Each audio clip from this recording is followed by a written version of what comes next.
Wow, check that out. That's some crazy traffic. How's that for crazy traffic? What do you think? You know, I'll turn this way. You know, it's holy cow, talk about stressful. I'm gonna just keep doing this, you know. Yeah, you're a jerk too, don't honk at me, idiot. Come on, what a jerk that guy was. Hey, have you ever been in traffic like this? Pretty stressful. Can you imagine if it was to come to a halt? Sure makes your stress level go up a little bit. Maybe cause you to raise your voice. Oh, come on, Mark, raise your voice. You don't talk that way. Are you kidding me? I know, I was just sort of trying to be professional. Not let my hockey potty mouth get me in trouble. So I'm just going to keep an eye on this this traffic here, guys, through this. So hey, rush hour like this right here can sometimes, you know, take several hours, and it just sort of zaps the rest of our power that we need to get us through the rest of the day. You know what I mean? Have you ever been there? I mean, man, I get pissed off. I mean, oops, sorry, Mom. I get upset when there's days like this happen to me on my way home after work. Nights, this isn't the real rush hour. This is just the pre-rush hour? What? Pre-rush hour? Is that even a word? I don't know. Parents, you know what I mean. You know, it's anyways, so I got a question for you. I'm trying not to get run over here. So why do they call it rush hour if, you know, sometimes it never moves?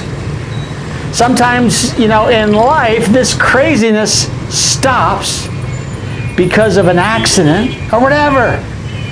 You know, it's can you imagine? It can make you, and it's made me crazy. Got me thinking a little bit here.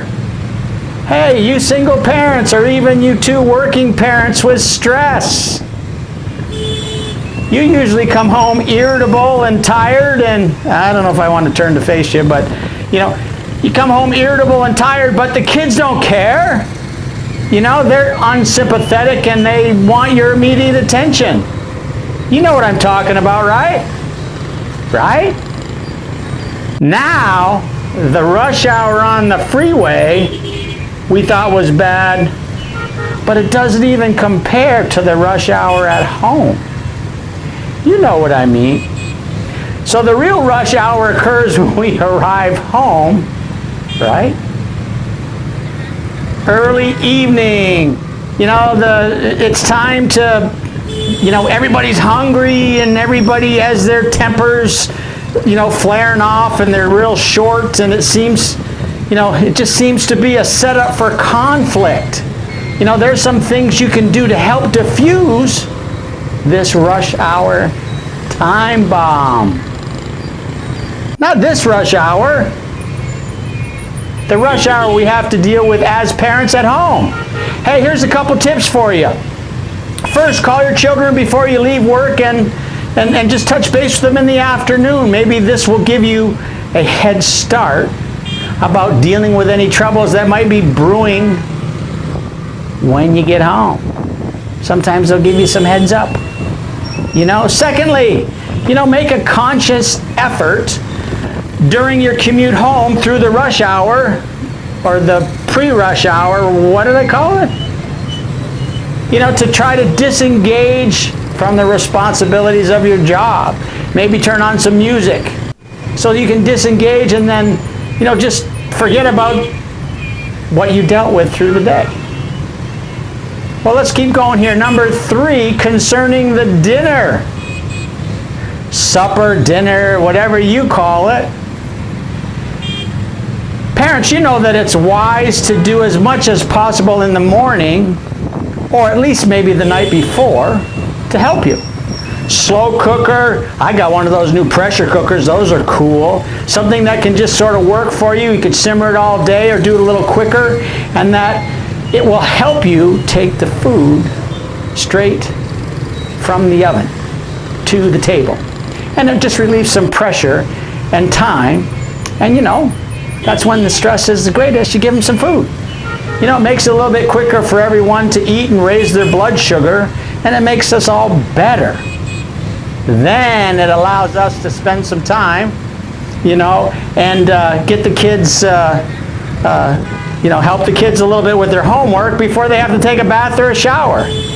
And sometimes that might be a good time for you to get outside and take the dog for a walk, or maybe, you know, play some ball in the backyard with the kids, or do something. So I'm going to try to turn here without getting hit. So, hey guys, I'm Mark Height. Welcome to Hit the Mark today. You know what to do. Hit the like, subscribe, and share buttons for me. And if you forgot, you just got to click on them, you know. And if you enjoy listening to these Hit the Mark Today videos, do me a favor and share them with people that you know. You see, positively impacting people every day by sharing the message of hope is my goal. And, you know, I thank you in advance for joining me on this journey. It's crazy. This is... Anyways, so back to this. I believe that growth and improvement cannot happen without hope, my friends. Remember, hope provides you with energy. It brings relief based on the belief. Relief on the belief. Remember that. That things will improve even in the depths of a crisis, when there sometimes just seems to be no light at the end of the tunnel. We're sort of dealing with some stuff like that right now in our world, aren't we? Don't forget, your comments are always welcome, and I really appreciate you sharing your wisdom and your hope stories with our group on ways that you hit the mark every day. Let's get back to dealing with this real rush hour for parents. You remember, you know, when you got home, you know, the things you're probably dealing with right now. Okay, let's go. You ready? Get the kids in bed and reserve a few moments of tranquility. Well, that's quite a word, Mark. What's that mean? Well, it just means quiet, you know, like a quiet time, peacefulness, maybe some calmness for yourself and possibly your spouse. Aim. There's no easy way to get through rush hour. Just like this. It's worse at home. There's no easy way to get through it 5 nights a week. Fire. And with a little less stress, you are more likely to hit the mark today.